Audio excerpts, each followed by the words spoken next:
再来看台东县有真侪路树拢互风台扫倒哦，八个乡镇拢需要外界协助。高雄市昨暗就派35台的机械，佮有80个人去台东斗相共救灾。目前变好的树啊，嘛已经超过900栋咯，是先蹲伫粪扫场。佮有失电嘛造成台东的饲鸡场有2万多只鸡死亡，嘛先拜托屏东县来斗相共处理。台东加油！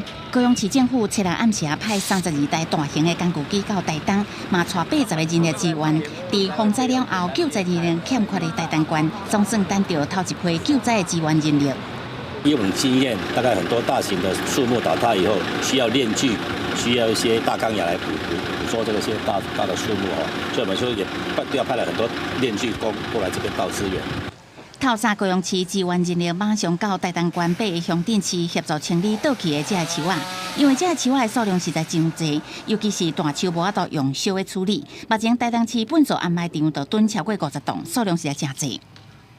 我们先暂置在各乡镇市的掩埋场，那将来我们掩埋场进行整理整顿计划的时候，再一并来处理。因为风台造成停电，未少跳舞场发生灾情，其中集中型的演艺场因为无电、通风不良，造成全县超过2万多只鸡仔死去，差不多60栋。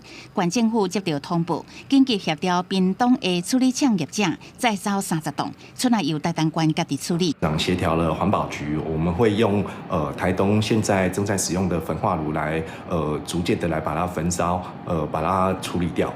县政府估计，农业损失已经达到7亿元，畜产养殖的损失也阁陆续地发生。县政府是讲会赶紧处理死亡的畜产动物，防止传染病发生。记者综合报道。